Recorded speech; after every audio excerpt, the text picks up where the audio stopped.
नमस्कार. आपण देवा जाधव सरांची 70वी चालू घडामोडीची आवृत्ती बघत आहोत आणि त्यात आपण आजपासून राष्ट्रीय घडामोडी कंप्लीट करून घेणार आहोत. या आवृत्तीमधला आता फक्त राष्ट्रीय घडामोडी आणि एक इकॉनॉमिक्सचे घडामोडी जे आहेत त्या बाकी आहेत, त्या मी कंप्लीट करून घेते. बाकी परीक्षेला जाता जाता करून घेईल मी हळूहळू. पण मेन तर सगळं झालंय. आता फक्त राष्ट्रीय घडामोडी आणि इकॉनॉमिक्सच्या घडामोडी राहिल्या आहेत, त्या पण होऊन जातील आता काही दिवसात. ठीक आहे. दुसरी गोष्ट एक सांगायची होती, आधीचे जेवढे माझे काही व्हिडिओ आहेत मी सब्जेक्ट वाईज किंवा टॉपिक वाईज प्लेलिस्ट बनवण्याचं काम माझं चालू आहे. त्या मी प्लेलिस्ट बनवती आहे. ते बघायला सोयीस्कर होतं याच्यासाठी. ठीक आहे. तुम्ही कंबाईनला जाण्याआधी माझी एवढी इच्छा आहे की तुम्ही ते सगळे लेक्चर एक प्लेलिस्ट चालू करून द्यायची आणि त्याच्यातले सगळे लेक्चर स्टार्ट टू एंड सगळे बघून घ्या. आणि कोणतेही लेक्चर खूप मोठे नाही आहे, क्वचित एखादं मोठं असू शकतं. जे पूर्वीचे माझे व्हिडिओ होते देवा जाधव सरांची आवृत्तीचे होत आहेत थोडे थोडे मोठे व्हिडिओ, मोठे पण किती 15-20 मिनिटाचे एवढेच. तर हे सगळे व्हिडिओ प्लेलिस्ट वाईज सगळे बघून घ्या. नक्कीच तुम्हाला ट्रिक्सच्या स्वरूपात तुम्ही बघितल्यानंतर तुमचे प्रश्न सुटायला नक्कीच तुम्हाला मदत होईल. ठीक आहे. ज्यांनी टेलिग्राम चॅनल जॉईन केलं नसेल त्यांनी करून घ्या. गरज पडेल त्यानुसार मला तिथे अपडेट्स देत असते मी, मग तुम्हाला तिथून त्या कळत जातील. ठीक आहे. आजची पहिली न्यूज आहे टाटा एअरबस उद्घाटन दिनांक 28 ऑक्टोबर 2024. कोणाच्या हस्ते? तर पेट्रो सँचेज स्पेनचे पंतप्रधान. ठिकाण कुठे होतं? Vadodara. Tata advance system limited Airbus हा विमान निर्मिती प्रकल्प आहे. लष्करासाठी लागणाऱ्या C-295 विमानाची अंतिम जोडणी केली जाणार आहे. भारतीय लष्करासाठी लागणाऱ्या विमानांची जोडणी करणारा खाजगी क्षेत्रातील हा पहिलाच प्रकल्प आहे. येथे उत्पादन केलेली विमाने भविष्यात जगभरात निर्यात केली जाणार आहेत. भारत स्पेन मैत्री पर्व सुरू झाले. या अंतर्गत 50 लढाऊ विमाने भारताच्या खात्यात उपलब्ध होणार आहेत. त्यातील 16 विमाने स्पेनहून थेट पुरविण्यात येणार आहेत आणि 40 विमाने या प्रकल्पात तयार केली जाणार आहेत.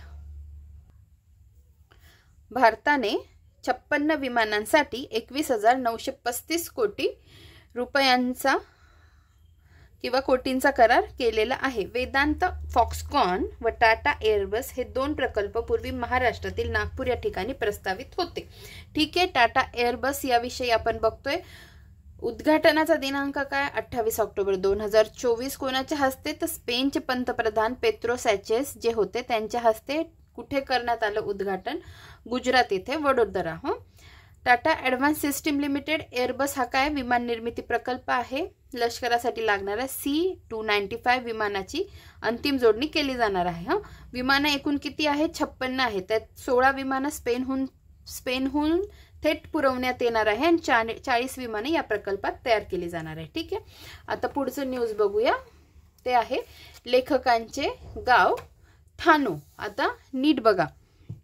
देशातील पहिल्या लेखकांच्या गावाचे उद्घाटन माजी राष्ट्रपती रामनाथ कोविंद, उत्तराखंड राज्यपाल लेफ्टनंट जनरल गुरमीत सिंग निवृत्त आणि मुख्यमंत्री पुष्कर सिंग धामी यांच्या हस्ते करण्यात आले.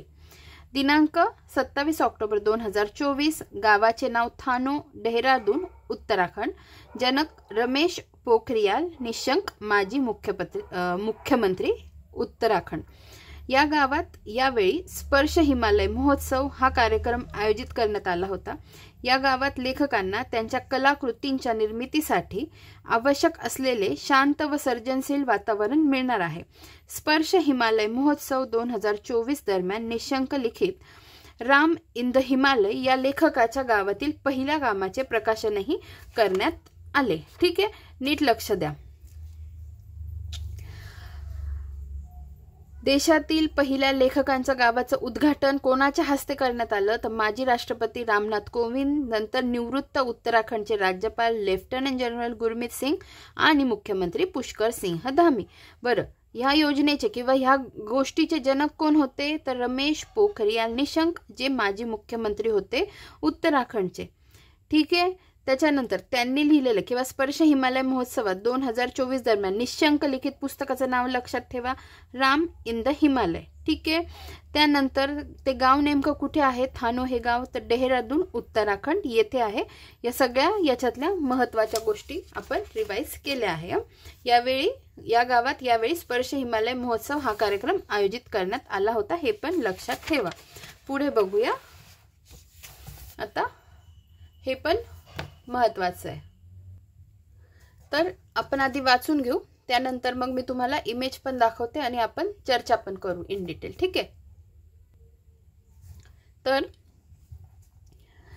न्यायदेवता मूर्तीत बदल काय काय झाले ते बघणार आहोत.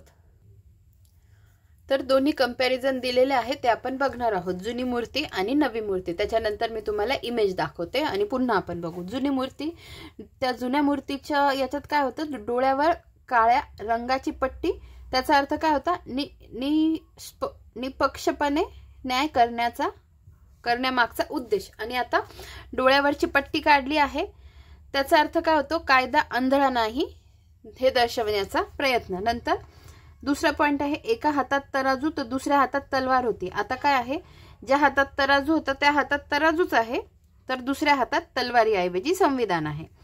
तिसरा पॉइंट, प्रतिमा प्राचीन देवी जस्टियापासून प्रेरित आणि युनानमधील वेशभूषा, पण आता प्रतिमेला भारतीय वेशभूषा तर डोक्यावर सुंदर मुकुट. ठीक आहे. आता आपण बघून घेऊ.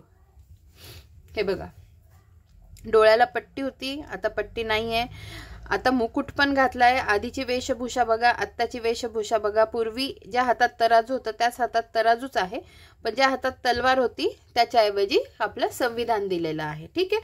अशा पद्धतीने आपण हे लक्षात ठेवूया.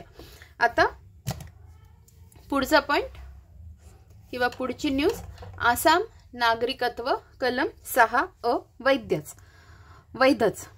आसाममधील अवैध नागरिकांच्या संवेदनशील मुद्द्यावर तोडगा म्हणून करण्यात आलेली नागरिकत्व कायद्यातील दुरुस्ती सर्वोच्च न्यायालयाने वैध ठरवली आहे.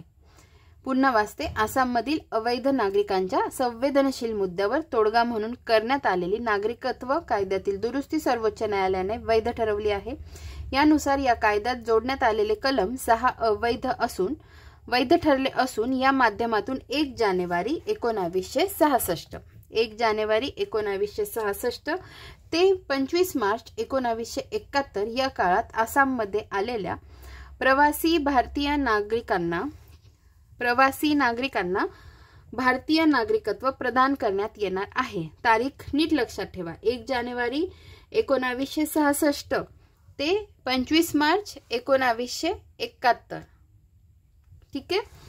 पुढे माजी सरन्यायाधीश DY चंद्रचूड यांच्या नेतृत्वाखालील 5 सदस्यीय खंडपीठाने हा निकाल दिला. या प्रश्नावर आसाम करार हाच खरा राजकीय तोडगा असल्याचे न्यायालयाने स्पष्ट केले. 4-1 अशा बहुमताने हा निकाल देण्यात आला. तत्कालीन पंतप्रधान राजीव गांधी आणि आसाम स्टुडंट्स युनियनचे नेते प्रफुल्ल कुमार महंत यांच्यात हा करार झाला होता. कोण? तत्कालीन पंतप्रधान राजीव गांधी आणि ऑल आसाम स्टुडंट्स युनियनचे नेते प्रफुल्ल कुमार महंत यांच्यात.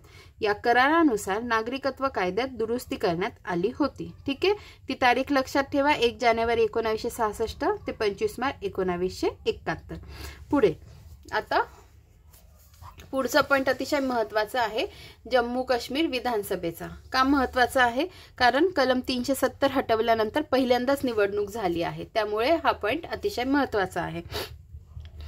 जम्मू काश्मीर नवनियुक्त मुख्यमंत्री कोण आहे? उमर अब्दुल्ला. केंद्रशासित प्रदेश झाल्यानंतर स्थापन झालेले पहिले सरकार आणि पहिलेच मुख्यमंत्री.